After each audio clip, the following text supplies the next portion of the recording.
오늘 하나님께서 우리에게 주신 말씀은 로마서 12장 1절입니다.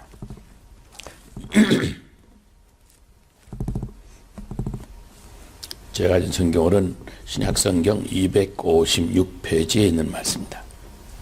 로마서 12장 1절. 그러므로 형제들아, 내가 하나님의 모든 자비하심으로 너희를 권하노니 너희의 몸을 하나님이 기뻐하시는 거룩한 산 제물로 드리라. 이는 너희가 드릴 영적 예배니라. 아멘. 이스라엘 백성들은 예루살렘 성전이 저들의 고향이었습니다. 우리의 명절에는 서울에 살다가도 명절이 되면 시골로 내려가는데, 저들은 시골에 흩어져 살다가도 명절이 되면 온 가족이 예루살렘 성전으로 몰려들었습니다. 하나님을 아버지로 섬기는 자들은 성전을 어머니같이 섬겼기 때문입니다. 성전이 그들의 삶의 중심이었고, 성전은 그들에게 어머니의 품이었습니다. 천국 고향을 떠난 하늘 백성들은 천국의 지점인 교회가 우리 영혼의 고향이 되는 것입니다. 여기 영혼의 고향, 교회를 통해서 우리는 생명을 얻었고, 여기서 말씀의 젖을 먹고 자랐습니다. 여기서 꿈을 꾸었습니다. 그래서 칼빈은 말하기를, 하나님을 아버지로 섬기는 사람은 교회를 어머니로 섬겨야 된다고 했습니다. 요참에 고향에 내려가서 어머니에게 용돈이나 두둑이 받아와야 되지 하고 고향을 가는 사람은 없습니다. 어렵사리 모은 돈으로 선물 보따리 준비해서 어머님을 뵈러 갑니다. 주일날 교회에 와서 예배 드리면서 어떤 이익이나 챙겨볼까 하고 교회에 나온다고 하면 아직 어린아기 신앙입니다. 주일 예배를 통해서 축복받고 부자가 되고 건강해지고 문제 해결받고, 이런 것이 하나님이 주시는 보너일 수는 있겠지만 그것이 예배의 목적은 아닙니다. 하나님을 만나고 그분을 체험하고 그분과 더불어 사는 행복, 그것이 바로 예배입니다. 예배를 잃어버린 사람은 하나님을 잃어버립니다. 아무리 믿음이 좋은 사람이라도 몇 주일 예배를 빠져보세요. 하나님을 잃어버리기 때문에 정서가 불안해집니다. 실수가 많아지고 자주 시험에 빠집니다. 이웃과 불화하게 되고 엉뚱한 탐욕에 빠져서 많은 문제와 사연으로 고통을 받습니다. 그러면서도 문제가 있는데도 하나님을 사모하거나 하나님을 의지하지 않는 영적인 침체에 빠져들게 됩니다. 여러분, 예배의 은혜가 되어야 만사가 은혜가 되는 것이고, 예배의 승리자가 되어야 세상의 승리자가 될 수 있는 겁니다. 명절날 부모님 찾아뵈면 어머니는 우리들의 얼굴을 먼저 살피십니다. 객지에서 고생하다가 얼굴이 많이 수척해졌구나, 전화 한 통 없더니 객지 생활에 마음고생이 많았구나 하고 보는 겁니다. 이게 부모의 심정입니다. 그런데 LA에 계신 부모님이 라스베가스에 있는 아들을 기다리고 있는데, 아들은 오지 않고 갈비짝 하나와 카톡으로 메시지가 한 통 배달이 됩니다. 카톡의 내용인 즉, 어머니 설날 이 갈비로 갈비찜, 갈비구이, 또 갈비튀김 해 잡수시고 평안히 명절 보내십시오. 저는 선약이 있어서 어머니를 뵈러 가지 못합니다. 선약인 즉슨 내 아들로 마고 마운트 찰스톤 올라가기로 했기 때문입니다. 여러분, 그 갈비구이 드시면서 부모님 마음이 행복해 하시겠습니까? 내 부모님은 내 얼굴을 보기를, 내 몸을 보기를 원하는 것, 바로 그것입니다. 오늘 성경 말씀 로마서 12장 1절, 너의 몸을 하나님이 기뻐하시는 거룩한 새 제물로 드리라 그랬습니다. 내 몸으로 제사를 드리라고 말씀합니다. 우리가 예수 믿고 난 다음에 일어나는 내 가장 큰 변화 중에 하나는 내 몸이 하나님의 성전이 된다고 하는 사실입니다.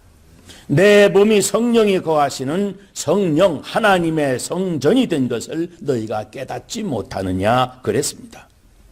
여러분, 솔로몬 성전도 추하고 작고 더럽다고 하신 하나님께서 이 추한 내 몸 안에 계시겠다고 하시니 이보다 더 큰 영광이 어디 있겠습니까? 예배는 몸으로 드리는 겁니다. 내 마음만으로는 예배가 안 됩니다. 몸이 오지 않으면 마음이 없는 겁니다.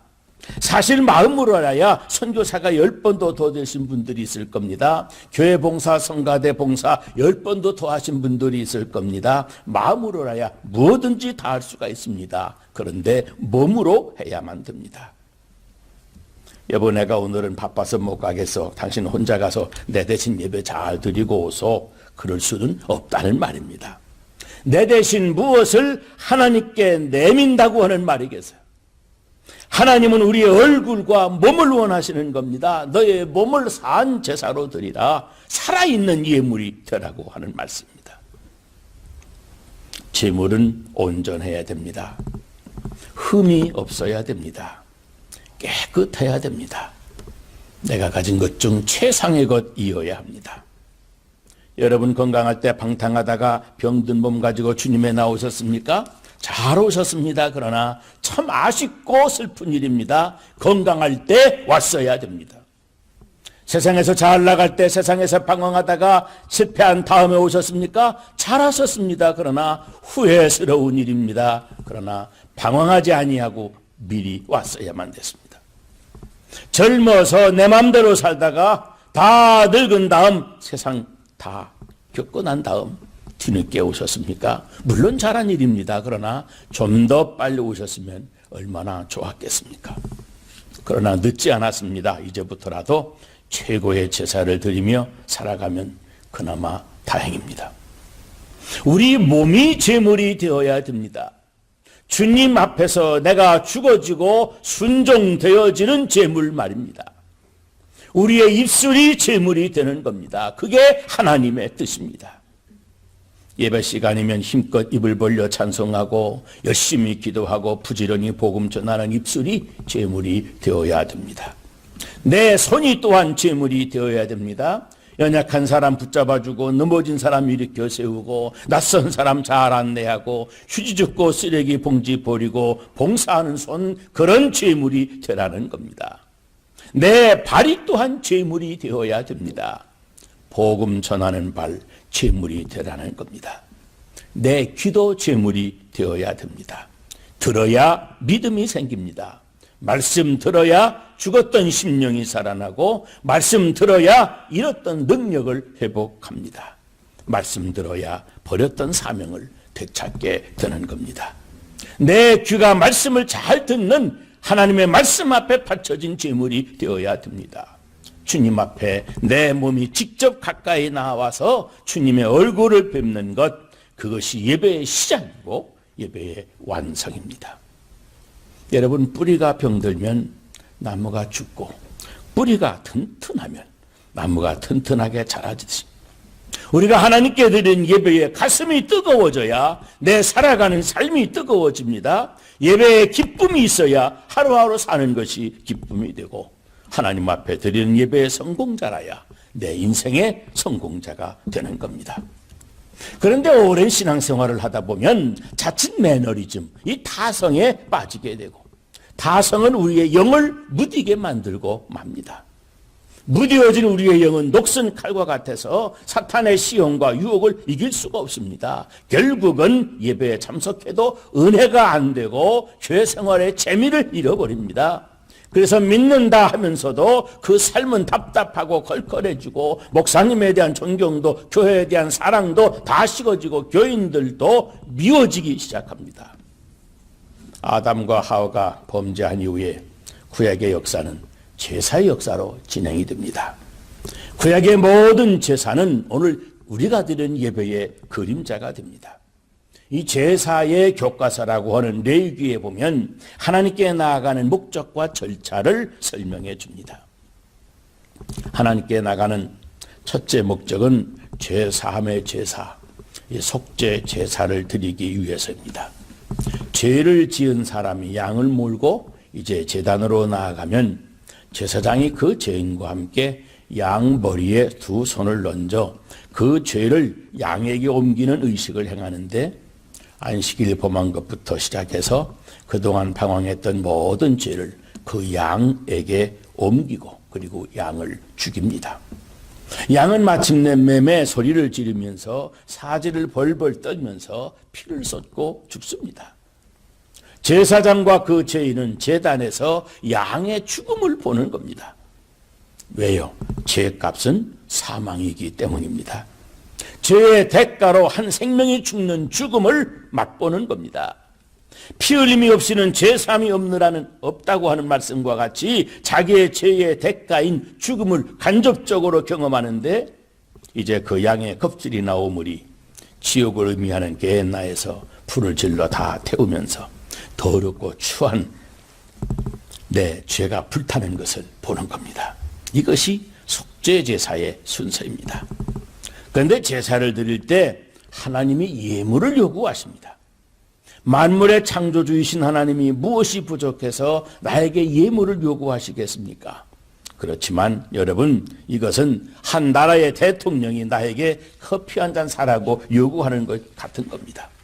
예수님이 사마리아 여인에게 물 한 것을 요구하시면 영원히 목마르지 아니할 생수를 주시기 위한 것이며, 사르밧 과부에게 떡 한 덩이를 부탁하시면 평생 먹을 양식을 주시기 위함이었습니다.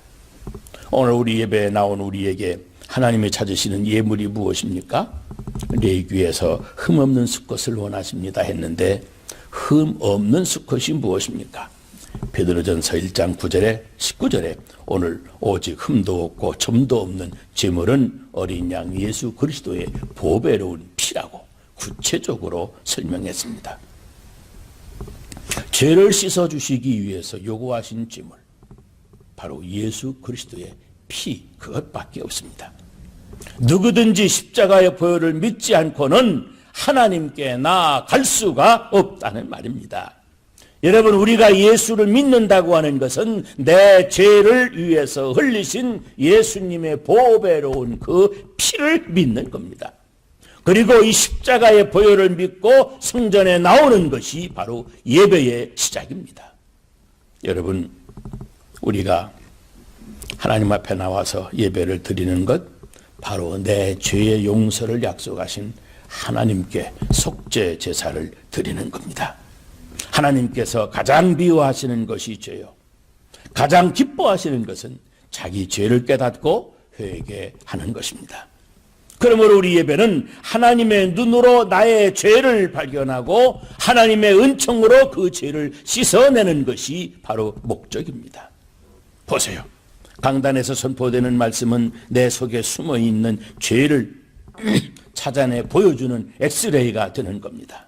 다른 곳에서는 깨달을 수도 없고 감춰져 있었던 죄가 하나님의 말씀의 빛 앞에서 여지없이 노출이 되어서 통회하는 마음의 진통, 이것이 예배가 시작이 되는 겁니다.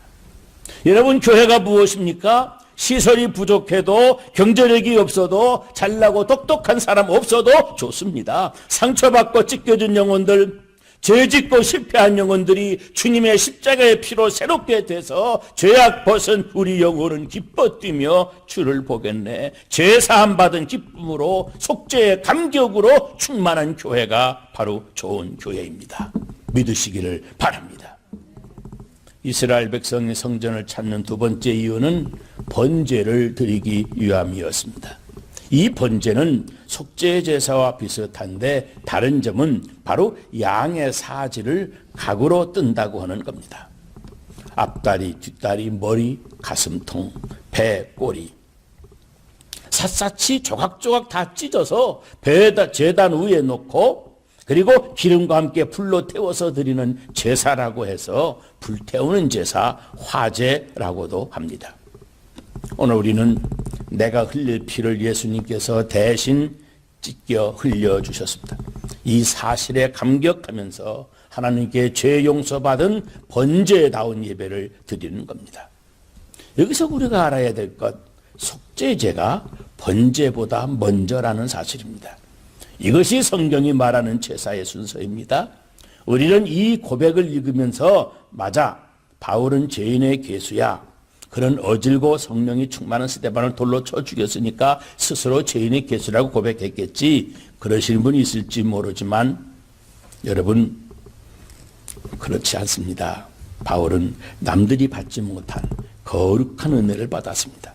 자기 죄를 볼 수 있는 영안이 열린 겁니다.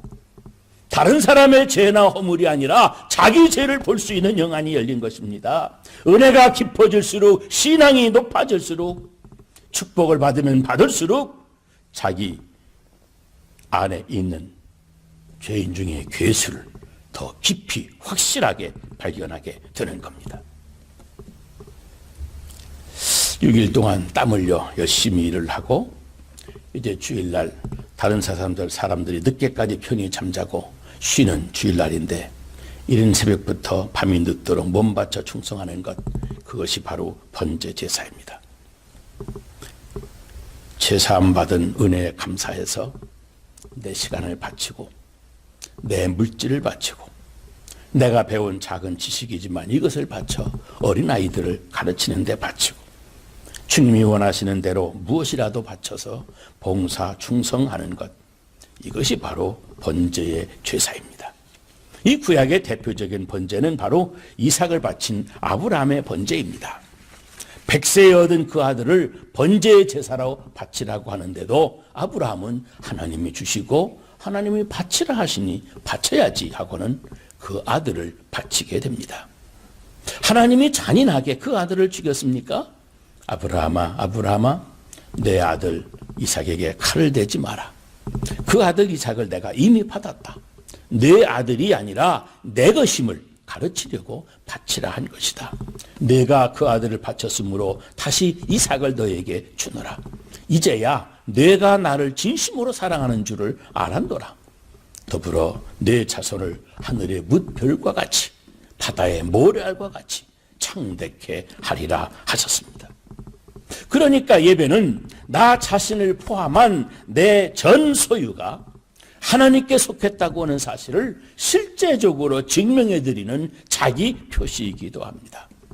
나는 나나 나의 나가 아니고 피로 값을 지불하고 사셨으니 나는 당신의 것입니다 하고 하는 고백을 하는 것이 번제 예배입니다. 그리고 마지막으로 화목제사입니다. 속죄 제사에 성공한 사람이 번제를 드리고 번제 제사를 드린 사람이 그 다음에 드리는 제사가 바로 화목제사입니다.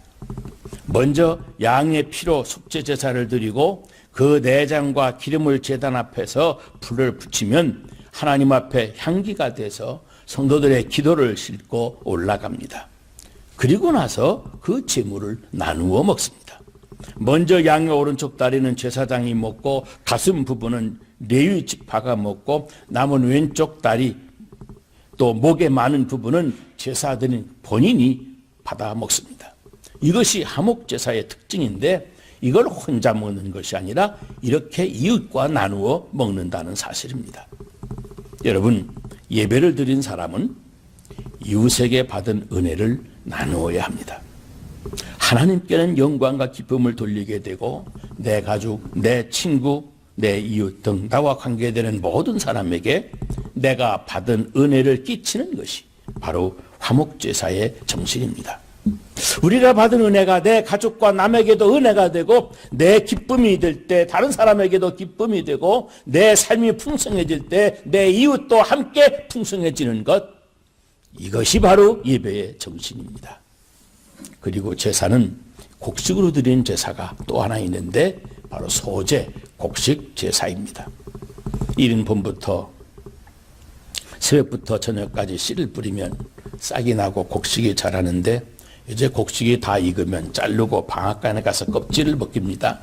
그리고 빻아서 고운 가루를 만들고 거기에 감람류를 칩니다. 벌레들이 끼면 안 되니까 꿀을 넣으면 안 되고 부풀려서도 안 되고 그래서 소금을 넣고 향유를 넣습니다. 여러분, 하나님 앞에 바른 예배는 세상으로부터 잘리는 아픔이 있기도 합니다. 시간이 남아서 주님 앞에 예배하는 것 아니고 할 일이 많고 세상에 많고 많지만 먼저 하나님 최우선주의, 하나님이 내 인생의 제일이라고 하는 이것이 없으면 예배가 하나님 앞에 상달되지를 않는 겁니다. 감사와 내 희생이 담긴 제물, 하나님이 바로 그것을 원하십니다. 가식적인 껍데기를 다 벗겨내고 못된 자아가 말씀의 방망이로 부서져서 고운 가루처럼 부드러워져야 됩니다. 이것이 바로 소재입니다.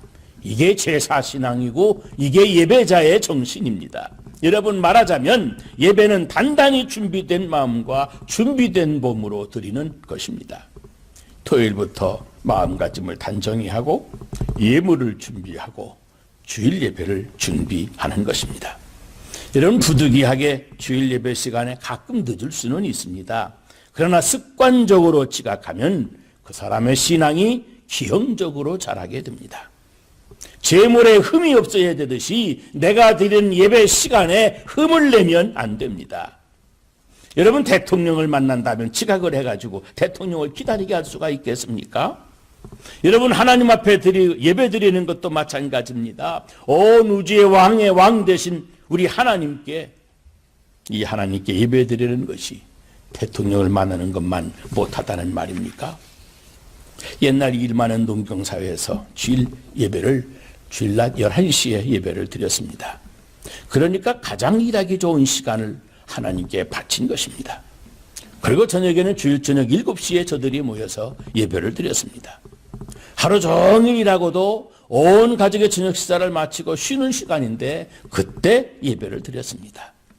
무슨 말입니까? 가장 귀한 노른자위 같은 시간을 하나님께 바친 것입니다. 예배 시간, 그 시간에 초점을 맞추어 정성을 모아야 됩니다. 토요일 저녁 늦게까지 TV를 보고 피곤한 몸으로 주일날 교회 오는 것, 하나님 가까이 나오는 올바른 마음가짐이 아닙니다.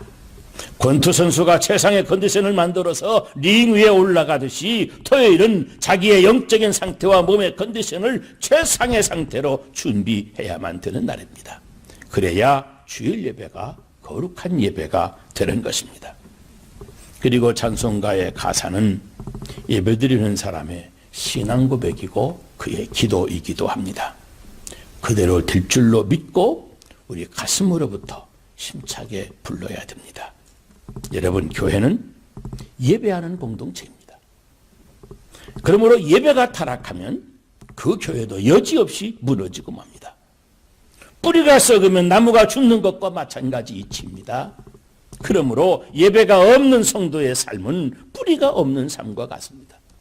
한 주간 생활 중에 아무리 바쁘게 열심히 살았다 해도 그 생활 가운데 예배 시간이 없습니다. 예배를 잃어버리면 절대 안 됩니다. 그 결과가 뻔합니다. 그리고 하늘에서 떨어지는 이적이나 기사를 보려고 여러분 예배드리러 나오는 것 아닙니다. 사실은 나 같은 죄인 속죄함 받아서 구원받았다고 하는 사실, 이것보다 세상에 더 큰 기적이 없습니다. 그래서 그리스도인의 중심에는 언제나 그 은혜에 감격해서 드리는 신령한 예배가 있습니다. 광야 행군하던 이스라엘 백성들, 우리 인생의 모형을 잘 보여줍니다. 언약궤가 백성들 가운데 가기도 하고 백성들이 언약궤 앞에서 가거나 언약궤 뒤에서 따라가기도 했습니다. 그러니까 언약궤 앞에 가면 내 뒤에 언약궤가 있고 언약궤 뒤 따라가면 내 앞에 언약궤가 있습니다. 언제나 우리 가운데 언약궤가 있습니다. 이것이 바로 신앙인의 인생입니다. 내 앞에서 하나님이 인도해 주시고 나의 등 뒤에도 하나님이 계신 겁니다. 언약궤를 가운데 두고 동서남북으로 세 지파가 각각 포진하고 걸어갔습니다. 우리 삶의 중심에 법궤 하나님의 말씀이 있는 것, 이것이 바로 하나님의 삶, 하나님을 섬기는 그리스도인의 삶이라고 하는 말입니다. 내 중심, 그리고 내 중심에 있는 그것을 하나님께 바치는 것, 내 몸을 드리는 것, 그것이 바로 거룩한 산제사입니다. 내 삶의 중심이 예배가 되는 것, 이것이 바로 신앙생활입니다. 여러분, 일생토록 하나님을 가까이 하소서 여러분의 몸과 마음을 거룩한 하나님께 드리시고 항상 하나님이 함께 해주시는 임마누엘의 축복을 받게 되시기를 주의 이름으로 축원합니다.